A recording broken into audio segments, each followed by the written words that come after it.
Film की शुरुआत में हमें एक ब्राइड दुल्हन दिखाई जाती है जो अपनी शादी के लिए तैयार हो रही थी। उसका जो ग्रूम था दूल्हा वो भी अपने कमरे में तैयार हो रहा था। ग्रूम भी शादी करने के लिए पहुंच गया। उसके अच्छे दोस्त थे जो भी वहाँ ग्रूम जैसे कपड़े पहनकर आई थी। अब जब ब्राइड वहाँ आई शादी करने के लिए तो वहाँ एक औरत को देखती है जिसने अपने हाथ में छोटा सा बच्चा पकड़ा हुआ था। ये देखकर ब्राइड एकदम उदास हो गई। वो सोचती है कि अगर आज मैंने ये शादी कर ली तो मैं कभी बच्चे पैदा नहीं कर सकती, जबकि मुझे तो बच्चे बहुत पसंद है। अब ब्राइड को कोई ऐसा वैसा मसला नहीं था जो वो मां नहीं बन सकती थी, पर फिर भी वो ऐसा क्यों सोच रही थी इसका जवाब हमें आगे पता चलेगा। अब वो शादी में आगे जाने की बजाय वहाँ से भाग जाती है क्योंकि वो नहीं चाहती थी कि आगे चलकर मुझे इस शादी के लिए पछताना पड़े। अब यहाँ से कहानी पास्ट यानी माजी में आ गई, जहाँ पर ये ब्राइड और ग्रूम छुट्टियाँ मनाने के लिए एक जगह पर घूमने आए हुए थे। यहाँ ब्राइड उसे अपनी उंगली दिखाकर कहती है कि देखो मेरी उंगली अभी तक खाली है जिसमें कोई अंगूठी नहीं है।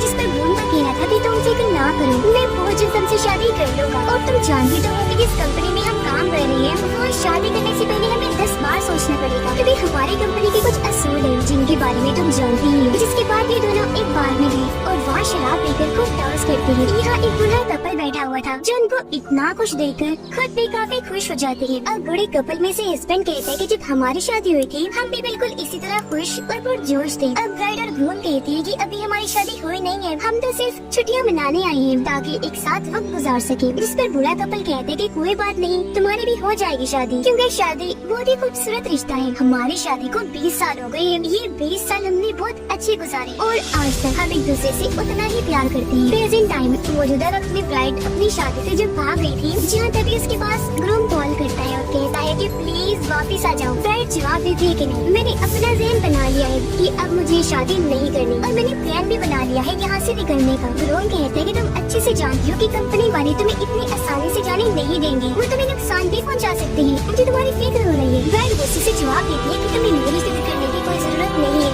और फिर मैं अपना ध्यान खुद रखना जानती हूँ। इतना घर आ जाती है जो जंगल के बीचों बीच था। यहाँ उसके डैड रहा नहीं करते थे बल्कि अक्सर छुट्टियाँ मनाने यहाँ आया करते थे। अब ब्राइड अंदर जाकर सभी खिड़कियाँ दरवाजे अच्छे से बंद कर लेती है और अपने डैड की तस्वीर देखकर उन्हें याद करने लगी और रो रो कर कहती है कि डैड आप सही कहा करते थे कि मुझे इस टाइम पर चलना ही नहीं चाहिए क्योंकि ये बहुत गलत है। मुझसे बहुत बड़ी गलती हो गई आपकी बात ना मानकर, जिसका मुझे आज बहुत पछतावा हो रहा है। असल में ब्राइड ग्रूम और इनके जितने भी दोस्त थे ये सारे एक खुफिया कंपनी के लिए काम करते थे, जो कंपनी गैंगस्टर्स खतरनाक लोगों की थी, जिस वजह से सभी लोगों को मारा करते थे, वो भी बेरहमी से, सिर्फ पैसों की लालच में। अब ब्राइड और ग्रूम ने बाद में शादी करने का फैसला किया। अब कंपनी के असूल के मुताबिक ये लोग शादी तो कर सकते हैं लेकिन इन्हें फिर भी इस कंपनी के लिए ही काम करना पड़ेगा। बस ये शादी कर सकती है, इससे ज्यादा और कुछ नहीं। अगर कोई शादी कर भी ले तो बच्चा पैदा नहीं कर सकता, लेकिन अगर किसी का बच्चा हो गया तो ये असूल के खिलाफ हो जाएगा और कंपनी की असूल तोड़ने पर सजा मिलेगी। इसलिए ब्राइड इस शादी से भाग गई ताकि वो इन सबसे निकल सके। असल में ये खतरनाक दुनिया थी ही ऐसी जिससे तो मुश्किल कोई बाहर निकल सकता था। इसी वजह से तो ग्रूम उसे वापस बुला रहा था, पर वो ठान चुकी थी कि मैं कभी वापस नहीं जाऊंगी चाहे कुछ भी हो जाए। फिर अपना मौत ही करने के लिए वो गाना लगाती है और शराब पीकर डांस करने लगी क्योंकि अब वो अपनी आजाद जिंदगी गुजारना चाहती थी। अब ग्रूम को शक हुआ कि ब्राइड अपने डैड के उसी घर में गई होगी, इसलिए उसने अपने दोस्तों को भी वहाँ भेज दिया जो बाहर आ गए थे ताकि वो उसके ब्राइड को ला सके। अब ये 6 के 6 दोस्त गाड़ी से उतरे और वहाँ ब्राइड की गाड़ी खड़ी देखकर उन्हें कंफर्म हो गया। दोस्त जो उनका बेस्ट मैन था वो ग्रूम को कॉल करके बताता है कि दोस्त तुमने सही अंदाजा लगाया था, तुम्हारे ब्राइड यही है जिसे हम जल्दी पकड़ के लाने वाले हैं। ग्रूम कहते हैं कि मैं उसे बहुत प्यार करता हूँ तो उसे समझाकर आराम से लाना, लड़ाई न करना ताकि उसे कोई चोट न पहुँच जाए। पर बेस्ट मैन जानता था कि वो लड़की इतनी स्ट्रॉन्ग ताकतवर है कि वो लड़े बिना नहीं आएगी, इसलिए वो अपने दोस्तों को कहता है कि जल्दी से तलाशी शुरू कर दो, फिर चाहे इसके लिए तुम्हें कुछ भी करना पड़े। अब जब ये सारे मेन दरवाजे पर आए तो इन्हें पता चला कि सभी खिड़कियाँ और दरवाजे बंद हैं। हालांकि इन्होंने दरवाजे तोड़ने की कोशिश भी की लेकिन वो नहीं टूटे, इसलिए बेस्टमैन उन्हें अलग-अलग करके तलाशी लेने का कहता है कि चारों तरफ से घर को घेर लो और रास्ता मिलने पर अंदर घुस जाओ। अब जब वो लोग रास्ता ढूंढ रहे थे तो ब्राइड के कानों में उनकी आवाज पड़ जाती है, इसलिए वो खिड़की से झांककर देखती है जहाँ उसे पता चल गया कि ग्रूम ने अपने लोगों को आगे भेज दिया उसे पकड़ने के लिए। वो नीचे जाने लगी अपना फोन लेने के लिए, पर तभी सबने खिड़की के बाहर वो बेस्टमैन को देखती है जो अंदर घुसने ही वाला था। इसे देखकर वो डर गई, इसलिए वापस अंदर की तरफ भागने लगती है। वो पिछले दरवाजे से भागने की कोशिश करने लगी लेकिन वहाँ पर भी 2 आदमी मौजूद थे, इसलिए वो फौरन दरवाजा बंद करके अंदर आ गई। बेस्टमैन एक खुले हुए दरवाजे के जरिए अंदर आ चुका था जो हर जगह उसे ढूंढने लगता है। ब्राइड को अंदाजा हो गया था कि वो लोग घर के अंदर घुस रहे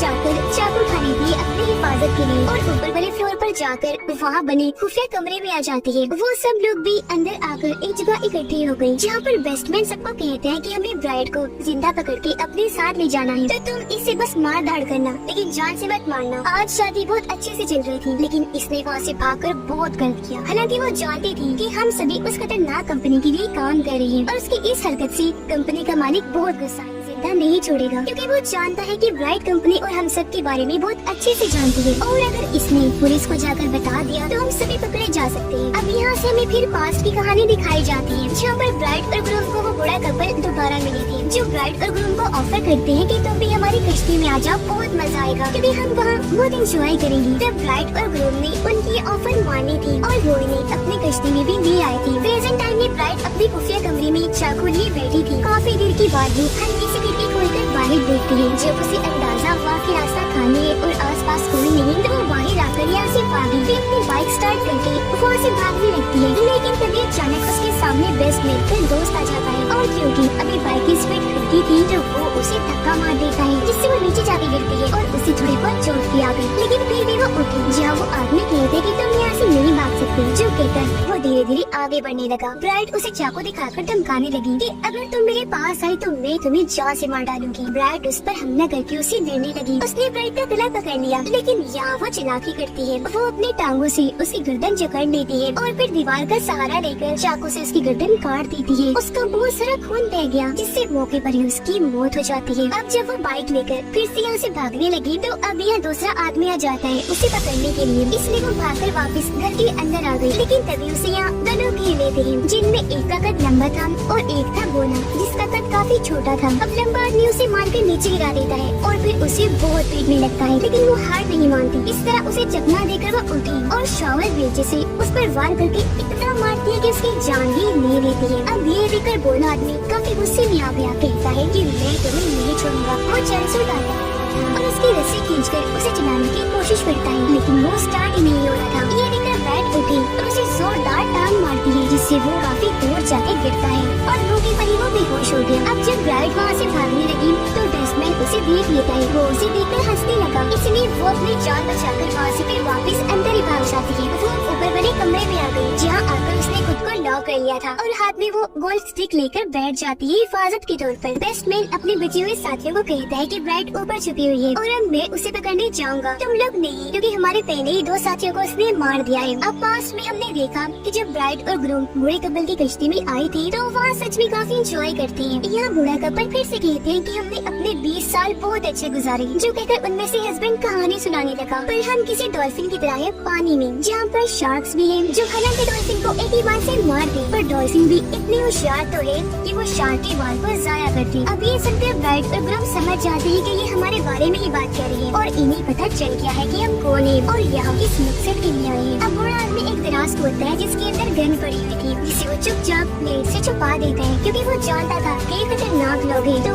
अब यहाँ खतरा भी हो सकता है। लेकिन जब ब्राइट वहाँ आई तो वो गन को देख लेती है। प्रेजेंट में ये सारे एक साथ ब्राइट को पकड़ने ऊपर जाते हैं, क्योंकि अब इन्होंने प्लान बनाया था कि हम बारी बारी अंदर जाकर उसका सामना करेंगे। वो सबका मुकाबला नहीं कर पाएगी, थक जाएगी, जख्मी हो जाएगी और ऐसे हम आसानी से उसे पकड़ लेंगे। इसलिए उनमें से पहला लड़का अंदर जाता है, जिसे पीछे से आकर ब्राइट पकड़ लेती है, लेकिन वो खुद को छुड़वाकर ब्राइट को मारने लगा। पर वो भी कम नहीं थी, आखिर उसे भी उसी कंपनी से लड़ने की अच्छी ट्रेनिंग मिली थी, जिनमें से अपनी महारतों का वो यहाँ इस्तेमाल करती है। उस आदमी ने जब ब्राइट को पकड़ा हुआ था तो वो किताबों वाले शेल्फ पर अपनी टांगे रखकर घूम जाती है और उसके पीछे आकर काफी पेटने लगी, जिसके बाद वो उसका गला दबा मार डालती है। अब तभी यहाँ एक और आदमी आ गया, जिसके पीठ पर चढ़कर ब्राइट उसे मारने लगती है, पर उसे नीचे उतारकर वो ब्राइट को मारने लगा। फिर उसका गला पकड़ लेता है और काफी मारने के बाद कहता है कि तुम मुझे नहीं हरा सकती, जो कहकर वो अपना चाकू निकालकर ब्राइट की तरफ बढ़ता है। लेकिन यहाँ ब्राइट चालाकी से उसे चाकू छीन लेती है और उसकी टांगों में घुसा देती है, जिसे दर्द की वजह से वो तड़पने लगा। अब वो पहले ही बहुत तकलीफ में था, जहाँ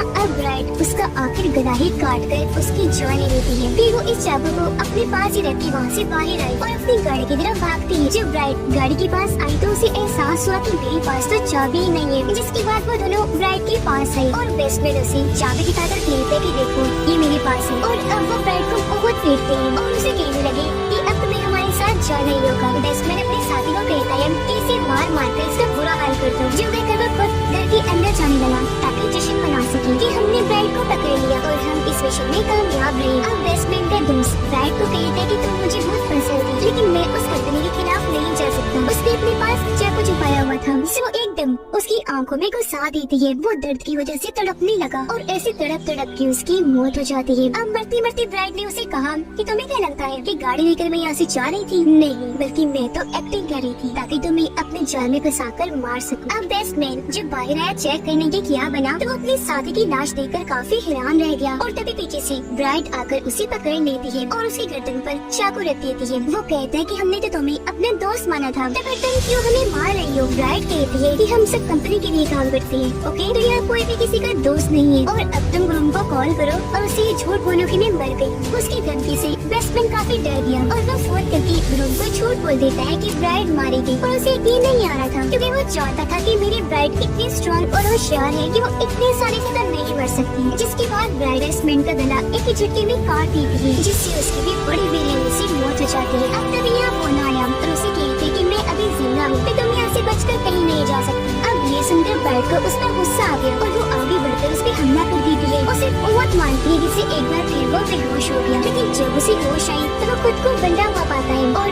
उसके सामने थी ब्राइड जो चैनसो को बस स्टार्ट करने ही वाली थी। पर उसका मजाक बनाते हुए बोला कहते कि ये तो काम ही नहीं करता बच्चों, तो तुम मुझे नहीं मार सकती। ब्राइड भी उसकी बात का बड़े अच्छे से जवाब देती है। कहने लगी कि वो दरअसल चैनसो में गैस खत्म हो गई थी, लेकिन अब मैंने इसमें गैस भर दी है। ये कहते वो चैनसो को स्टार्ट करने लगी और आखिरकार वो स्टार्ट हो भी जाता है, जिससे वो काफी डर गया और ब्राइड से जान की भीख मांगने लगता है कि प्लीज मुझे छोड़। एक नहीं सुनती और चैनसो से उस पर हमला कर देती है। उसे ऊपर से नीचे काट कर 2 टुकड़े कर देती है, जिससे यहाँ बोले की भी इतनी भयानक मौत हो जाती है। अब हम पास का सीन देखते हैं। असल में जब ब्राइड और ग्रूम कपल से मिले थे, जो वो छुट्टियाँ मनाने आए थे, तो वो दरअसल एक मिशन पर थी। असल में बुरा कपल भी पहले उस गैंगस्टर्स की कंपनी के ही मेंबर्स थे, लेकिन बाद में उन्हें वहाँ पर प्यार हो गया, जिसके बाद उन्होंने कंपनी को छोड़ दिया क्योंकि अब वो मजीद गलत काम नहीं करना चाहते थे। जिसके बाद से कंपनी उन्हें ढूंढ रही थी जान से मारने के लिए। कंपनी ने ब्राइड और ग्रूम को ही भेजा था ताकि उन्हें जान से मारते। वो अपने घर निकाल कर ब्राइड और ग्रूम पर तान देता है, लेकिन तभी उसने देखा कि गोलियों वाली मैगजीन तो गायब है। इस पर ब्राइड बताती है कि वो मैगजीन मैंने पहले ही निकाली थी क्योंकि मुझे पता था कि ये वक्त आने ही वाला है और गन भी मैंने देख ली थी। घोड़ा भी उदास होते हुए कहते हैं कि मैं भी जानता था कि आखिर में हमारा यही अंजाम होगा, तो लो मार लो हमें अंदाजा हो गया था कि कंपनी हमें कभी नहीं छोड़ेगी। ये सुनकर ब्राइड और ग्रूम अपने अपने घर से निकालकर दोनों को शूट करके मार देती है। प्रेजेंट टाइम में ब्राइड जख्मी हालत खून में लथपथ ग्रूम के पास पहुंचती है और ग्रूम उसे जिंदा देखकर काफी खुश हो जाता है। कहने लगा कि मैं जानता था तुम ऐसे नहीं मर सकती। ब्राइड उसे कहती कि अभी भी मौका है, मेरे साथ चलो ताकि हम दोनों इस कंपनी से बहुत दूर चले जाएं। ग्रूम जवाब देता है कि कब तक भागेगी, जहाँ भी चले जाएं, वो कंपनी हमें ढूंढ कर पकड़ ही लेगी, जिसके बाद हमारा अंजाम सिर्फ मौत होगा। ब्राइड बोली कि तुम भूल गई वो कपल 20 साल तक कंपनी से बचकर रहता रहा और मुझे पता है कि वो वक्त उनके लिए बहुत खुशगवार रहा होगा। ग्रूम कहते कि जब एक न एक दिन मरना ही है तो फिर ये 20 साल क्यों ज़ाया करें, ऐसे क्यों गुजारे, इसलिए मैं तुम्हारा साथ नहीं दे सकता, लेकिन हाँ तुम्हारे साथ आखिरी बार डांस करना चाहता हूँ। जो कहकर उसने अपना हाथ आगे बढ़ाया। ब्राइड ने भी उसके हाथ में अपना हाथ रख दिया और वो लोग अपना आखिरी डांस करने लगे। और अब यहाँ उनमें से किसी एक को मरना था और फिर तभी सच में ग्रूम उस पर हमला कर देता है, जहाँ इन दोनों की लड़ाई होने लगी। पर ब्राइड यहाँ शराब की बोतल नीचे गिराकर तोड़ देती है, फिर उसका कांच का टुकड़ा उठा देती है, जिससे वहीं पर उसकी दर्दनाक मौत हो गई। जिसके बाद ब्राइड उस वक्त को याद करने लगी कि जब छुट्टियाँ मनाने गए थे तो वहाँ पर हमने शादी का फैसला किया था और हम एक साथ कितने खुश थे, लेकिन आज यहाँ ऐसा वक्त आया कि मुझे अपने हाथ से अपने प्यार को मारना पड़ा। और अब वो उठी और यहाँ से जाने लगती है, लेकिन उसे अपने ग्रूम की मौत का बहुत अफसोस था। और तभी उसके मोबाइल की बेल बजने लगी। उसने जब चेक किया तो कंपनी की कॉल थी जिसका नाम यूनिवर्सिटी था, यानी कि कंपनी अब भी उसका पीछा नहीं छोड़ेगी। और इसी के साथ इस फिल्म की कहानी यहीं पर खत्म हो जाती है।